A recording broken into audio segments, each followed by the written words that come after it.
আসসালামু আলাইকুম ওরহমতুল্লাহি ওবরাকাতু। অতিরিক্ত গরম থেকে বাঁচার জন্য কোনো আমল আছে কিনা? হ্যাঁ, অবশ্যই আমল রয়েছে। নবী সাল্লাল্লাহু আলাইহি সাল্লাম আমাদেরকে এটিকে জাহান্নামের আগুন বলেছেন। ফাইহুন মিন ফাইহি জাহান্নাম, জাহান্নামের তপ্ত বাতাস বলা হয়েছে। এই সময়ে আল্লাহর কাছে পানাহ চান, বেশি বেশি ইস্তেগফার পড়ুন এবং বাহ্যিক দৃষ্টিকোণে আল্লাহর শুকরিয়া আদায় করতে শিখুন। প্রচুর পরিমাণ আপনি লেবু এবং লবণ হালকা একটু ছিটিয়ে লেবু দিয়ে শরবত বানিয়ে সেটা খাবেন এবং যখনই সালাত আদায় করতে আসবেন, এই সময়ে সালাত আদায় করতে আসাটা আমাদের জন্য একটা চ্যালেঞ্জিং বিষয়।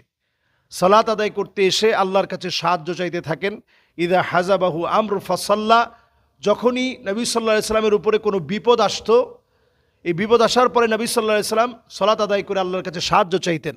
সুতরাং এই যে প্রচণ্ড গরম, তাপদাহ চলছে, মানুষ একেবারে তাপে পুড়ে যাচ্ছে, কিন্তু আপনি চিন্তা করেন যদি এই তাপদাহটা এখন আল্লাহ না দিতেন, এই সময়ে বাংলাদেশ বন্যায় কবলিত হতো। 2024-এর চাইতে বড় বন্যা হতো, এবার 2024-এর চাইতে ভয়াবহ বন্যা হতো।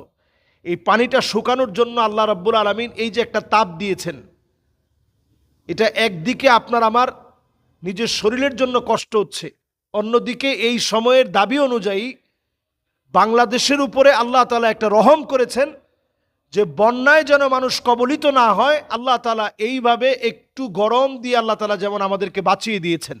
এজন্য আমরা এই সময়টাতে আল্লাহর কাছে আশ্রয় চাই, আল্লাহর কাছে বেশি বেশি পানাহ চাই। আমরা বাংলাদেশে দেখেছি যে সালাতুল ইস্তিসকা, বৃষ্টি চেয়ে জায়গায় জায়গায় নামাজের সেই সময়ে 2024 সনে নামাজ পড়া হয়েছে যে আল্লাহ একটু বৃষ্টি দেন। বৃষ্টি যদি আবার বেড়ে যায়, এটা কেমন গজব হয়ে যেতে পারে, এটা প্লাবনের কারণ হতে পারে, বন্যার কারণ হয়ে যেতে পারে। এই জন্য আল্লাহ রাব্বুল আলামিনের কাছে আমরা সর্ব অবস্থায়, আল্লাহ তাআলা আমাদেরকে যে হালতে রেখেছে, আল্লাহর কাছে আমরা পানাহ চাবো এবং আমরা বলবো আল্লাহুম্মা হাওয়ালাইনা ওয়ালা আলাইনা, আল্লাহুম্মা আলাল আকামি ওয়াল আজামি ওয়াল যারাবি ওয়া বুতুনিল আউদিয়াতি ওয়া মানাবিতিশ শাজার। আয় আল্লাহ, আমাদেরকে যতটুকুন বৃষ্টি দিয়েছেন, আল্লাহ এই বৃষ্টি আমাদের জন্য যথেষ্ট।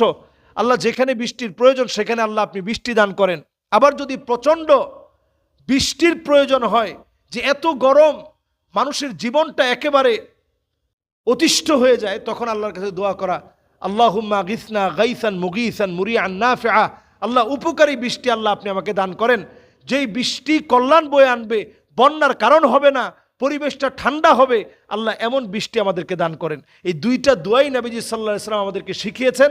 সাহাবী নবীজি সাল্লাল্লাহু আলাইহি সাল্লামের আলোচনা চলাকালীন সময়ে নবীজিকে এসে বললেন, নবী আপনি একটু দোয়া করে দেন যাতে করে বৃষ্টি আসে। নবীজি দোয়া করলেন, আল্লাহুম্মা গিসনা গাইসান মুগীসান মুরিআন নাফিআ।